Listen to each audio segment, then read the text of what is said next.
52. Jigaringizning ishonchli yordamchisi.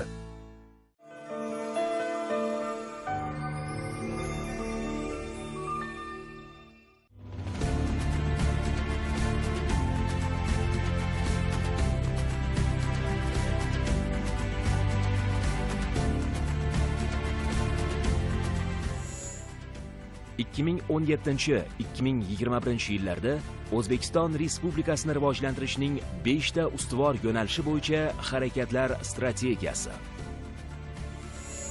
Iqtisodiyotni rivojlantirish va liberallashtirishning ustuvor yo'nalishlari. Makroiqtisodiy barqarorlikni yanada mustahkamlash va yuqori iqtisodiy o'sish sur'atlarini saqlab qolish. Tarkibiy o'zgartirishlarni chuqurlashtirish. Milliy iqtisodiyotning yetakchi tarmoqlarini modernizatsiya va diversifikatsiya qilish hisobiga uning raqobatbardoshligini oshirish. Qishloq xo'jaligini modernizatsiya qilish va jadal rivojlantirish. Iqtisodiyotda davlat ishtirokini kamaytirish. Xususiy mulk huquqini himoya qilish va uni ustuvor mavqeini yanada kuchaytirish. Kichik biznes va xususiy tadbirkorlik rivojini rag'batlantirishga qaratilgan institutsional va tarkibiy islohotlarni davom ettirish.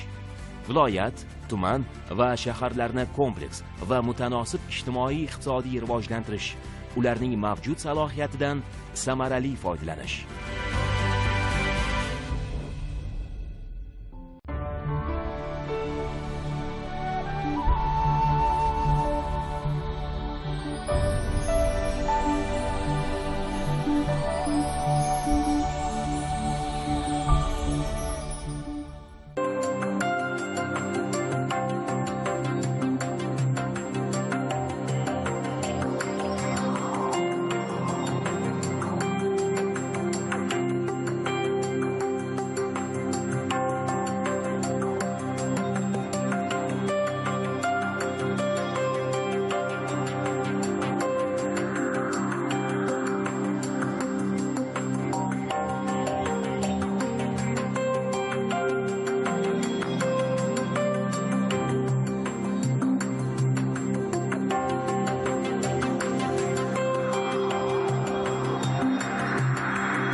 Assalomu alaykum. Kun voqealari tafsiloti bilan efirda axborot dasturi.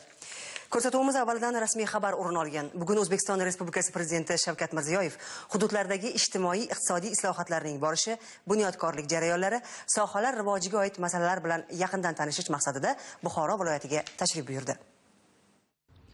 O'zbekiston Respublikasi Prezidenti Shavkat Mirziyoyevning Buxoro viloyatiga tashrifidan asosiy maqsad o'tgan yilning 4-noyabrda O'zbekiston Prezidenti lavozimiga saylov oldidan viloyat saylovchilari bilan o'tkazilgan uchrashuvda belgilab olingan rejalarning ijrosini joyida o'rganish hamda voha iqtisodiyoti va ijtimoiy sohasining bugungi kundagi haqiqiy ahvolini tahlil qilish, shuningdek uni rivojlantirishni jadallashtirish yuzasidan qo'shimcha imkoniyatlarni ishga solishga qaratilgan.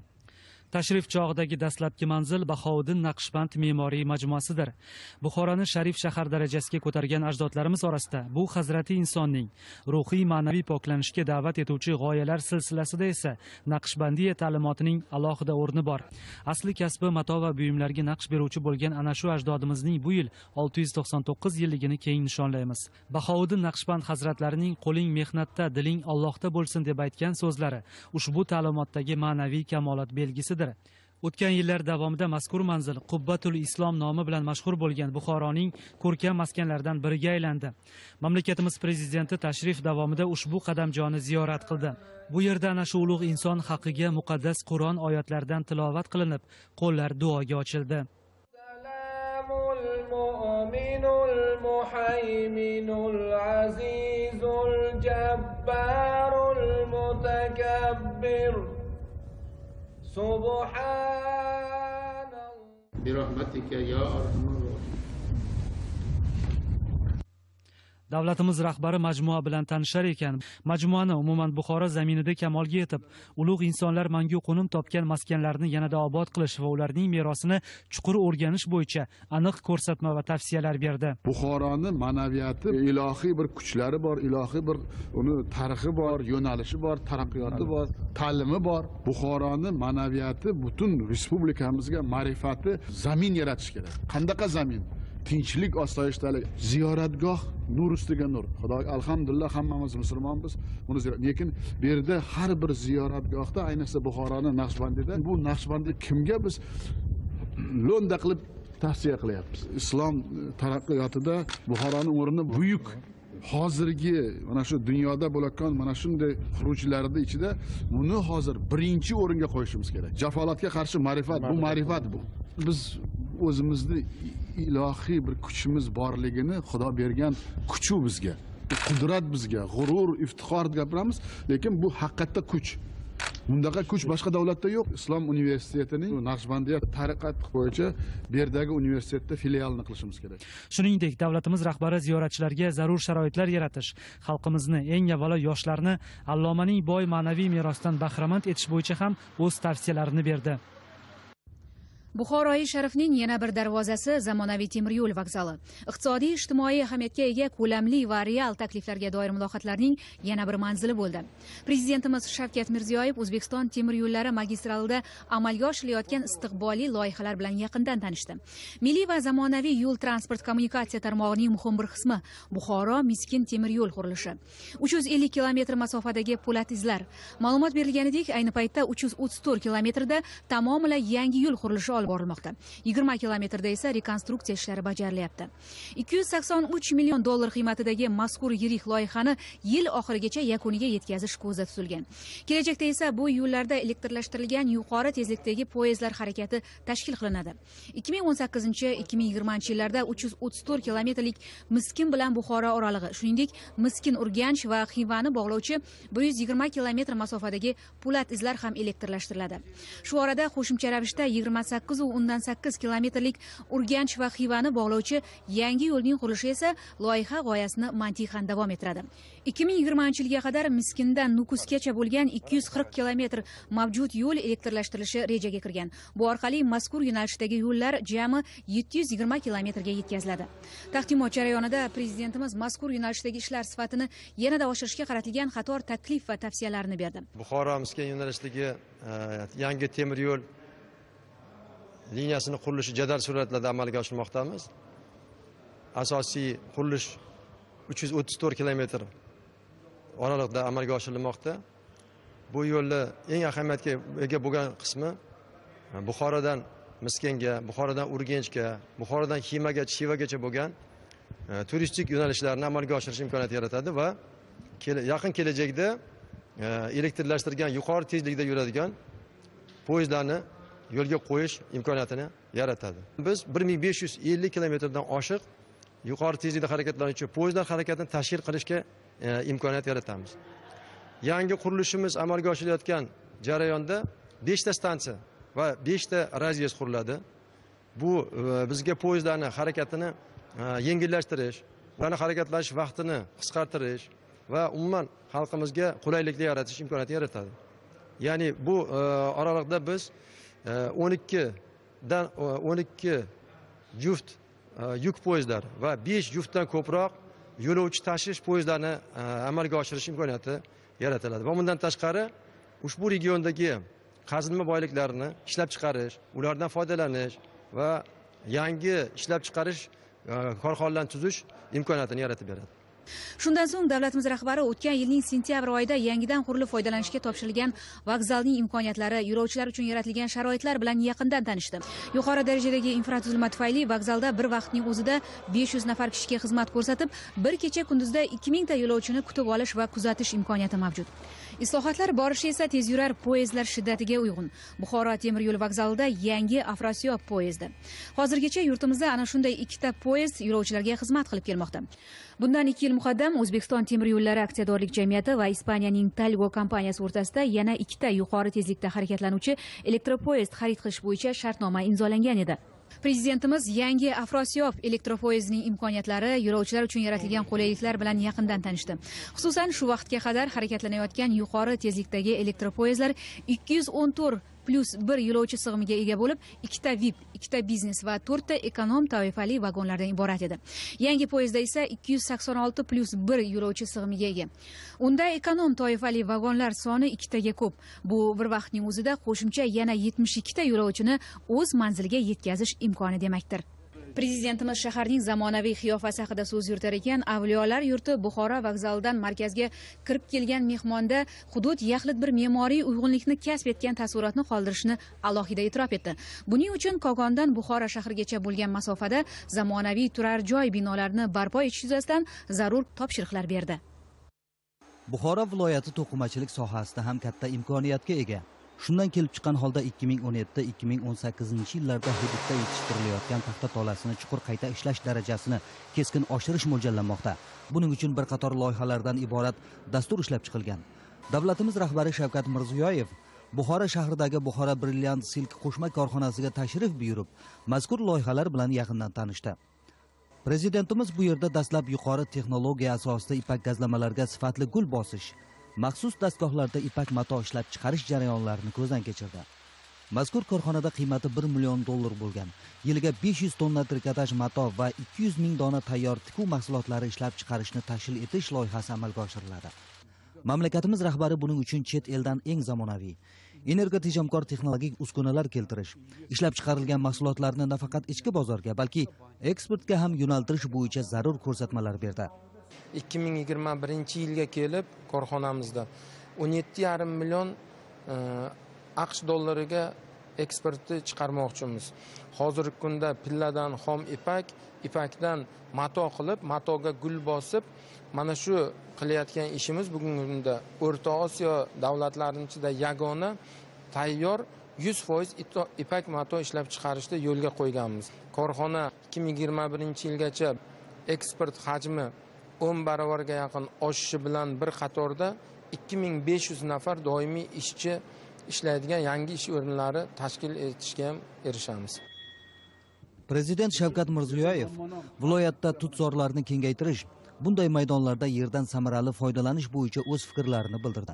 Xitoyning intensiv usulida, demak, pilla yetishtirish viloyatda joriy qilinadi. Demak, viloyatning Peshku, G'ijduvon, Shofirkon tumanlarida yerlar ajratib, bu yerlarda 300 dan ortiq intensiv usulda pilla boqish yo'lga qo'yiladi va natijada 1600 tonna pilla ipagi ishlab chiqarish yo'lga qo'yiladi. Bugun muhtaram prezidentimiz bu loyiha bilan tanishib, o'zlarini takliflarini, muddatlarini belgilab berdilar. Albatta, bank tomonidan bugungi taqdimot o'tkazilgan loyiha belgilangan muddatlarda amalga oshiriladi. Davlatimiz rahbari soha ravnaqiga xizmat qiladigan O'zbek ipak sanoat uyushmasini tashkil etish loyihasiga alohida e'tibor qaratdi. Bu hujjatning maqsadi respublika bo'yicha ipakchilik sohasida yaxlit zanjirni, ya'ni ozuqa bazasini kengaytirish, ipak qurtini parvarishlash, xom pilla ishlab chiqarish, uni qayta ishlash va eksportga chiqarishni rivojlantirishga qaratilgan yagona tizimni tashkil qilishdan iborat. 2023 yilgacha tizimda tashkil etiladigan korxona hamda tashkilotlar bir qator soliq va boshqana imtiyozlarga ega bo'ladilar. Shavkat Mirziyoyev bu borada kadrlar tayyorlash bilan bog'liq vazifalarga to'xtalib o'tdi. O'zmilliy bank tomonidan viloyatning Buxoro shahri va Buxoro, Olot, G'ijduvon, Kogon, Jondor, Shofirkon, Vobkent tumanlarida jami 9 ta loyiha moliyalashtirilmoqda. Ularning yillik ishlab chiqarish hajmi $191 million, eksport miqdori esa $163 million tashkil etadi. Mamlakatimiz rahbari shu joyning o'zida umumiy qiymati $38,1 million hisoblangan Buxoro Cotton Textile mas'uliyati cheklangan jamiyati qo'shma korxonasi loyihasi bilan ham tanishdi. Uning natijasida yiliga 6,5 ming tonna ip kalava, 10 million kvadrat metr ip gazlama va 1,5 million dona tayyor tikuvchilik mahsulotlari ishlab chiqariladi. Davlatimiz rahbari tadbirkorlarning barqaror faoliyat olib borishlarida moliya muassasalari yaqin ko'makdosh bo'lishi, bunday korxonalar tashkil etishda yo'l xaritasi muhimligiga urg'u berdi. Buxoro shahrida paxtani yetishtirishdan tortib tayyor mahsulotgacha bo'lgan bosqichni amalga oshiruvchi paxta to'qimachilik klasteri tuzish loyihasi hayotga tatbiq etiladi. Umumiy qiymati 123,1 million dollarlik xorijiy investitsiya yo'naltiriladigan ushbu tashabbus yiliga jahon bozorida talab yuqori bo'lgan 6500 tonna ip kalava ishlab chiqarish imkonini beradi. Prezidentimiz sohada bunday yangicha tizimni joriy etish avvalo mas'uliyat, javobgarlik va sifatni ta'minlashga xizmat qilishini ta'kidladi. Buxoro Cotton Textile klasteri bu qishloq xo'jaligida paxtani, chigitni yerga qadashdan boshlab to oxirgi mahsulot yig'ishtirib olib, qayta ishlab, tayyor mahsulotni realizatsiya qilish bilan bo'lgan barcha korxonalarni bitta klaster korxonasiga jamlaydi. Klasterni tashkil qilganda 3,5 mingta yangi ishchi o'rin ochiladi. Amaldagi holatda 8 ming gektar yerga mahsulot yetishtirilganda 41 milliard so'mlik jami yalpi ijtimoiy mahsulot yaratiladi. Klasterga o'tgandan keyin jami ijtimoiy mahsulotning qiymati 440 milliard so'mga yetadi. Taqdimotlar Olot tumanidagi Mergantex mas'uliyati cheklangan jamiyatida to'qimachilik majmuasini tashkil qilish loyihasi bilan davom etdi. Kompleks ishga tushishi bilan 3000 tonna aralash ip kalava, 2000 tonna bo'yalgan ip kalava, 5 million kvadrat metr ip gazlama, 500 ming dona tayyor tikuvchilik mahsulotlari ishlab chiqariladi. Bugun tadbirkorlarning armonlari ushalmoqda. Biz hech kimdan kam emasmiz. Buxoroy Sharifning mana shunday tashabbuskor tadbirkorlari bu borada o'rnak va namuna bo'lishi darkor dedi mamlakatimiz rahbari. Biz O'zbekiston bozorida 7 yildan buyon faoliyat yuritamiz. Muhtaram Shavkat Miromonovich tomonidan biznes rivojini qo'llab-quvvatlashga qaratilgan e'tibor tufayli berilayotgan imtiyoz va preferensiyalar bizga juda katta rag'bat bo'lmoqda. Ushbu imkoniyatlardan foydalangan holda Indorama Buxoro tekstil korxonasi loyihasini amalga oshirmoqchimiz. Bo'lajak quvvatga yuqori sifatli mahsulotlar ishlab chiqaradigan eng zamonaviy uskunalar keltiriladi. Bugun Shavkat Mirziyoyev bizning intilishlarimizni qo'llab-quvvatladi.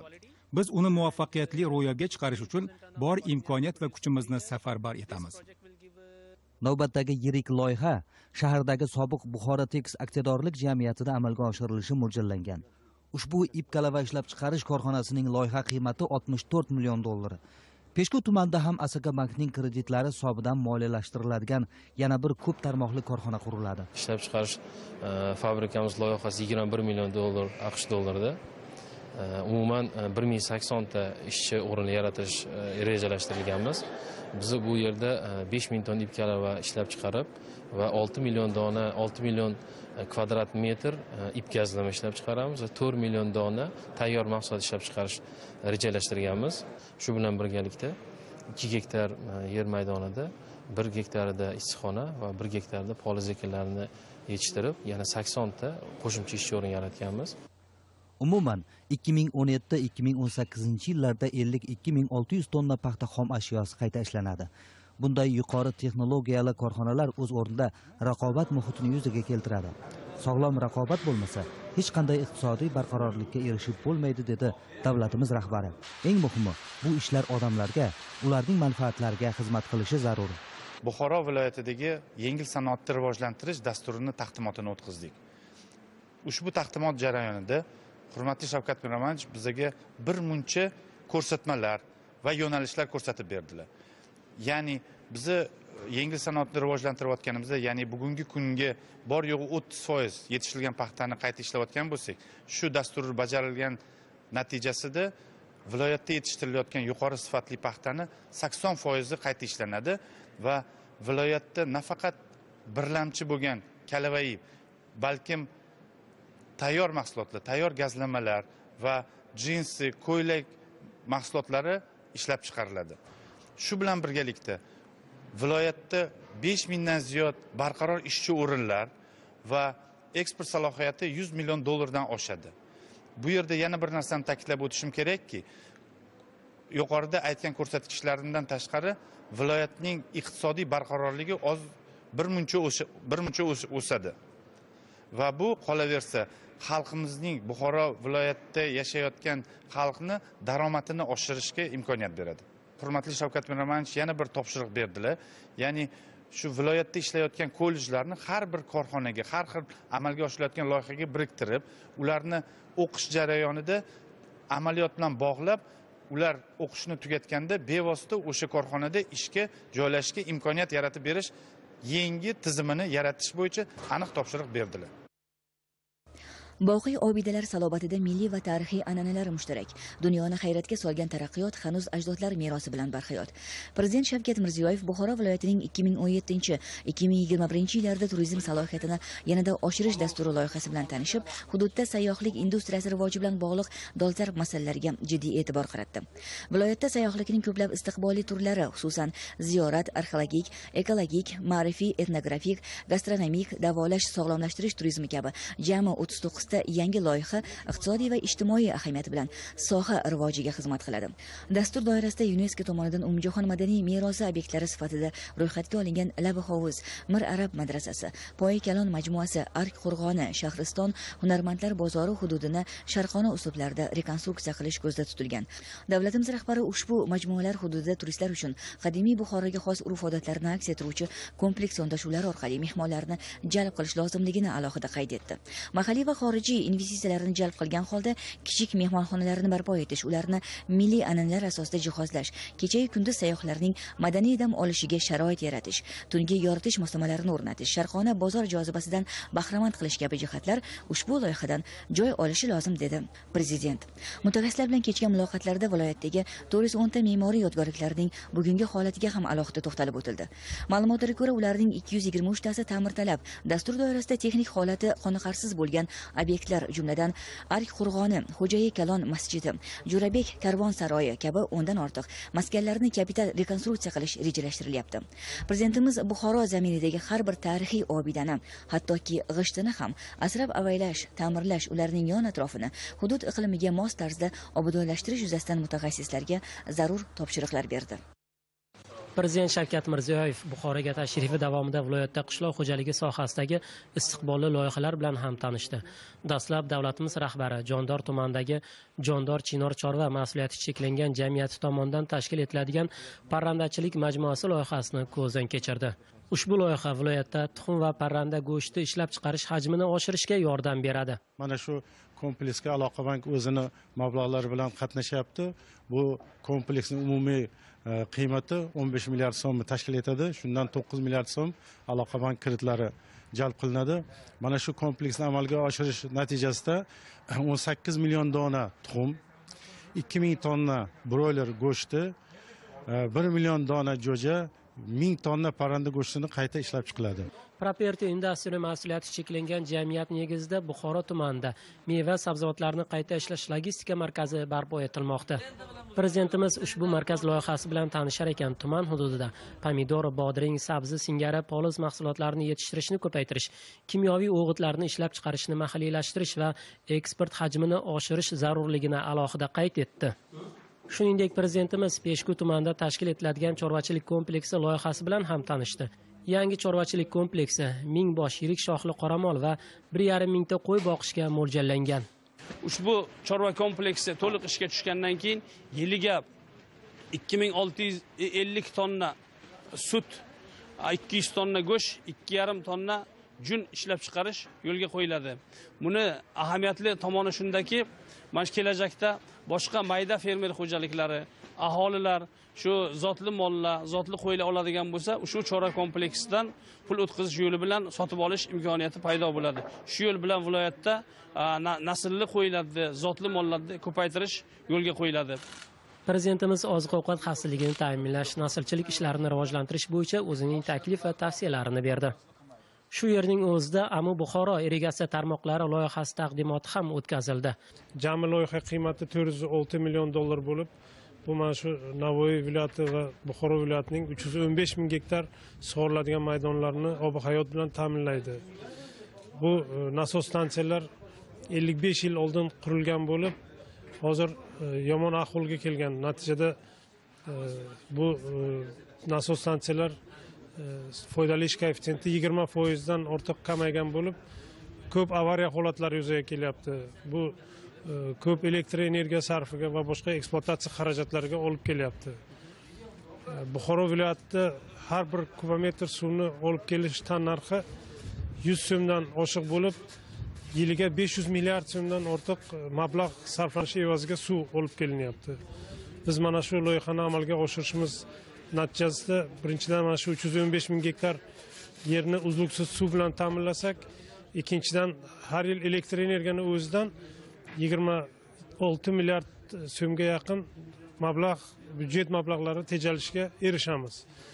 Prezidentimiz loyihaning sifat va muddatiga e'tibor qaratish, mavjud uskunalardan samarali foydalanish bo'yicha o'zining fikr mulohazalarini bildirdi. Albatta, Buxoroning murakkab iqlim sharoitida suvdan tejab tergab foydalanish talab etiladi. Ayni maqsadda joriy yilda viloyat hududida 1400 gektar maydonda intensiv bog'larni yaratish ko'zda tutilgan. Bularda afzalligi juda yuqori hosildor. Mana bizlar hozir kelib, demak, olmadan 30 tonnadan hosil olishga erishdik gektaridan. Mana shoftoliq, qarolarlarimiz shu 20-25 tonna gektaridan hosil beryapti. Eksport bob juda jahon andozalari talablariga sifat bo'yicha javob beradi va ayniqsa o'sha tanlab olgan navlarimiz o'sha biz bilan buyurtma asosida ishlayotgan chet davlat xaridorlarning talablariga javob beradi.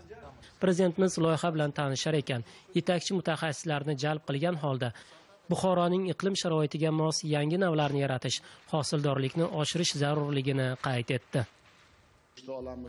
Bugun shuningdek O'zbekiston Respublikasi Prezidenti Shavkat Mirziyoyev Buxoro shahrida mutasaddi rahbarlar va viloyat faollari ishtirokidagi yig'ilishda ham qatnashdi.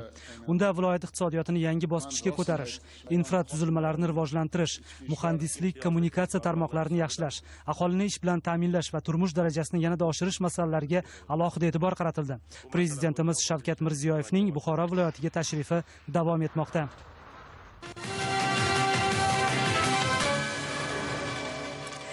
Bugun Toshkentda O'zbekiston-Qozog'iston o'rtasida xavfsizlik masalalariga